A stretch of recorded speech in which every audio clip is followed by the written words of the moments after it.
কামদুনি থেকে সুটিয়া বদলের বাংলায় আবার উঠছে সুবিচারের দাবি।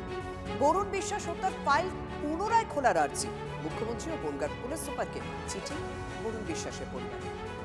কামদুনি মতো বরুণ বিশ্বাস হত্যা মামলাতেও নাম জড়িয়েছিল জ্যোতিপ্রিয় মল্লিকের। প্রাক্তন মন্ত্রী পদ থেকে সরে দাঁড়াতেই বিচার চেয়ে আওয়াজ তুলেছে বরুণের পরিবার। ভাইয়ের হত্যার ষড়যন্ত্রে জ্যোতিপ্রিয় মল্লিক সরাসরি যুক্ত বলে দাবি বরুণ বিশ্বাসের দাদা। 2012 সালে 5 জুলাই খুন হন গাইঘাটার সুটিয়ার প্রতিবাদী শিক্ষক বরুণ বিশ্বাস।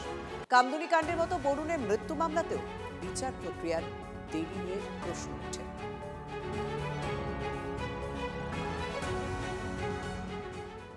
বনগাঁ জিএডিকে এবং এসপিকে জানিয়েছি যে ফার্দার ইনভেস্টিগেশন, কারণ ইনভেস্টিগেশন হয়নি, যেখানে জ্যোতিপ্রিয় মল্লিক একদম ফুললি ইনভলভ রয়েছে আমার ভাইয়ের মার্ডারের ক্ষেত্রে। ঠিক আছে, তো সেটা কিন্তু একদম পুরো আমরা দিয়ে এসেছি গত স্যাটারডে 13 তারিখে।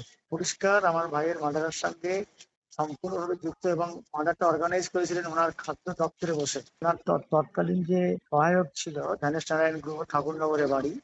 ধানেশ নারায়ণ গুহ এবং উনি দুজনে মিলে ওখানে বসে, এবং ধরুন মার্ডার হওয়ার 1 মিনিটের মধ্যে ধানেশ নারায়ণ গুহ গোবরডাঙ্গায় ফোন করে এনামল বলে যে ভদ্রলোক যে মার্ডার করেছে, আমাদের গাজনার টপ মোস্ট অ্যান্টি সোশ্যাল এনামল, ওই বরুণকে শুট করেছে। তার কাছে ফোন করে যে জানতে পারে ধানেশ নারায়ণ গুহ যে বরুণ শুট হয়েছে। বরুণকে যেখানে শুট করা হয়েছে সেখান থেকে 10 মিটার দূরে গোবরডাঙ্গা যত টিএমসি গুন্ডারা ওখানে জড়ো ছিল, বরুণ যখন পড়ে যায় তখন বরুণকে ওরা ঘিরে রেখে দেয় যাতে বরুণকে কেউ হসপিটালে না নিয়ে যেতে পারে। আমরা পরিষ্কার এইভাবে একদম আবেদন করে এসেছি পুরো লিখে গত 13 তারিখে। রিওপেন হোক, তাহলে মানে দুধ কা দুধ পানি কা পানি বেরিয়ে যাবে, যেটা আমরা বলতে পারিনি, আমিও বলতে পারিনি ওই সময়, কারণ এখন পরিবর্তন চেঞ্জ হয়েছে, এখন সব হয়েছে। এই পরিস্থিতিতে সেই সময় ছিল না, আমরা দমবন্ধ পরিস্থিতিতে ছিলাম। মুখ্যমন্ত্রীর কাছে আমি আবেদন ওই আবেদনটাই রেখেছি, দিয়ে এসছি ওনার জনতার দরবারে।